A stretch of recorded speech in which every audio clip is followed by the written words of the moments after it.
凡人修仙涌现过无数精彩绝艳之辈，但若论元婴期内战力之巅，必属韩立无疑。这位被誉为化神之下第一人的存在，其真实实力究竟恐怖到何种程度？他不仅能将同阶修士如砍瓜切菜般轻松斩杀，即便面对真正的化神期大能，对方也不得不放下身段，以平辈之礼相待。那么，元婴后期的韩立究竟创造了哪些足以改写整个修仙界格局的惊天伟业？他从天南一隅崛起，凭借一己之力重塑天南势力版图，继而横扫乱星海，最终在整个修仙界树立起无人敢惹的绝对威名。让我们回溯那段风云变幻的岁月，一探这位传奇修士的无敌之路。在韩立崛起之前，天南地区已维持了数百年的稳定格局，整个区域的话语权牢牢掌握在3位元婴后期大修士手中：魏无涯、合欢老魔与至阳上人。这3位巨擘各自统领庞大势力，形成微妙而稳固的3足鼎立之势，数百年来无人能够撼动分毫。然而，这一看似坚不可摧的权力平衡，却被从虚天殿历经艰险脱困归来的韩立彻底打破。重返落云宗之时，韩立已非昔日可比。他不仅成功突破至元婴后期，更从虚天殿带回了足以令任何修士眼红的珍贵天才地宝。回到宗门后，他并未急于张扬，而是有条不紊地进行着各项准备。首先妥善安置了尚在冰封中修炼的道侣南宫婉，又将爱徒田琪儿安排在自己洞府附近，便于照应。最关键的是，他立即着手祭炼第2套青竹风云剑，这套飞剑将成为他日后横扫四方的重要依仗，每一步都显得深思熟虑，为即将到来的格局洗牌做足了万全准备。落云宗为韩立举办的元婴后期大修士庆典，本应是彰显宗门荣耀的盛事，却意外成为天南修仙界权力重构的导火索。典礼之上，韩立做出了令所有宾客瞠目结舌的举动，他当着天南所有有头有脸人物的面，公开挑战魏无涯与合欢老魔，并提出以一敌二。这2位对手绝非等闲之辈。魏无涯以毒功闻名于世，数百年来令无数修士闻风丧胆；合欢老魔则精善双修秘术，手中更有数件威能莫测的古宝。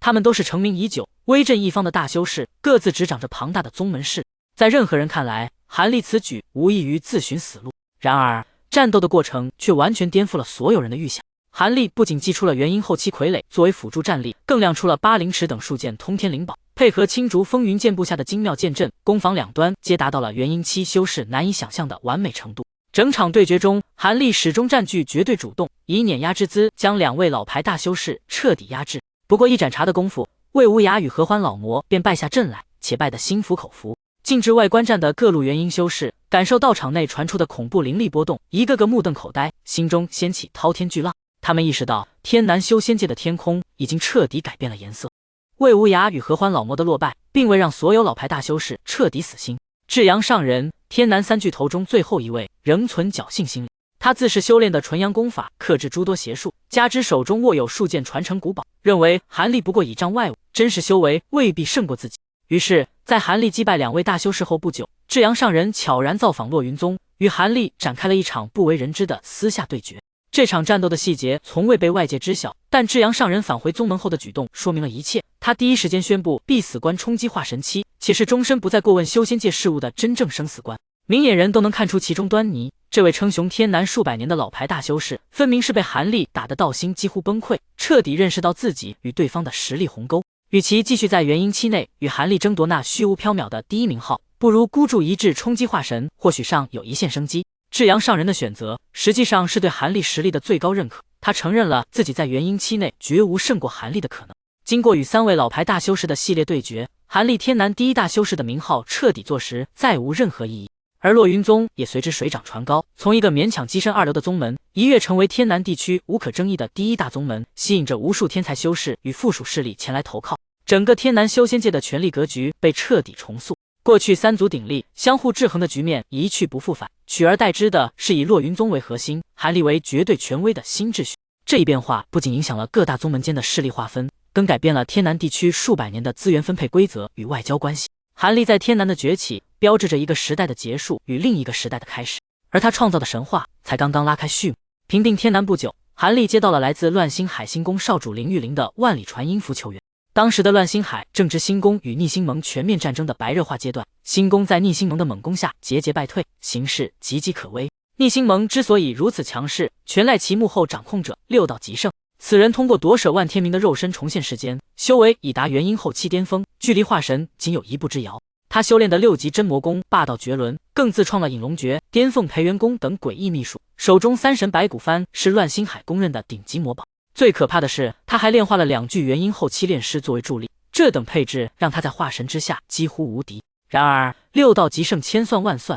却算不到自己会遇上韩立这个命中克星。接到求援后，韩立毫不犹豫地横跨大陆，远赴乱星海。两人的对决在星宫外海上演。这场被后世称为乱星海终极之战的战斗，持续时间之短，出乎所有人预料。仅仅一顿饭的功夫，称霸乱星海上千年的6道极胜便被韩立当场灭杀，连元婴都未能逃脱，形神俱灭。此战之后，逆星盟土崩瓦解，星宫重新掌控乱星海，而韩立的威名也随之传遍这片广袤海域。乱星海的修士们终于明白，天南传来的那些关于韩立的传闻，非但没有夸大，反而有所不及。离开乱星海后，韩立的下一个目标是修仙圣地大晋国。他此行的主要目的是修复通天灵宝黑风旗，而修复所需的关键材料鬼罗幡，正是大晋10大宗门之一阴罗宗的镇宗之宝。面对这个庞然大物，韩立没有选择谈判或交易，而是直接开启了对阴罗宗的猎杀模式。他专门针对阴罗宗的元婴修士下手。此时的韩立已是公认的化神之下无敌存在，阴罗宗的元婴长老们在他面前如同蝼蚁，一个接一个被屠戮殆尽。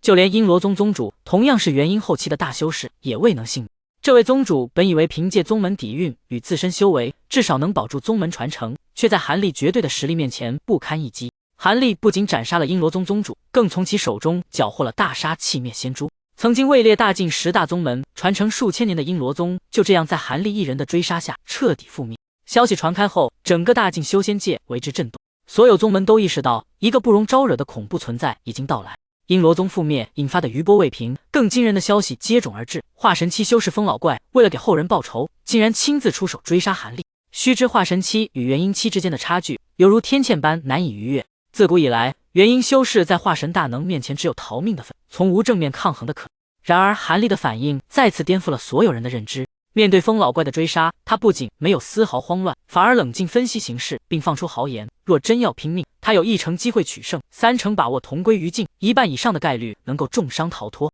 了解韩立的人都清楚，他从不打无把握之仗，更不会虚张声势。敢说出这样的话，意味着他确实拥有与化神期修士周旋甚至抗衡的底牌与实力。这场可能爆发的跨境界大战，最终因相之礼的介入而避免。这位化神初期巅峰的大能亲自出面调停，风老怪不得不卖这个面。但韩立证明自己实力的机会并未等待太久。随后，他跟随相之礼前往昆吾山，参加化神修士呼老魔的纳妾大宴席之间，为了救下故人子灵，韩立竟硬生生承受了呼老魔的全力一击。呼老魔乃化神初期修士，这一击的威力足以秒杀任何元婴后期修士。然而令所有在场者目瞪口呆的是，韩立接下这一击后竟安然无恙，仅仅是后退数步便稳住身形。这一幕震撼了在场的每一位元婴修士，就连数位化神大能也对韩立刮目相看。相之礼更是当场表态，认为韩立已拥有与化神修士平起平坐的资格与资本。这一评价从一位化神初期巅峰大能口中说出，分量之重不言而喻。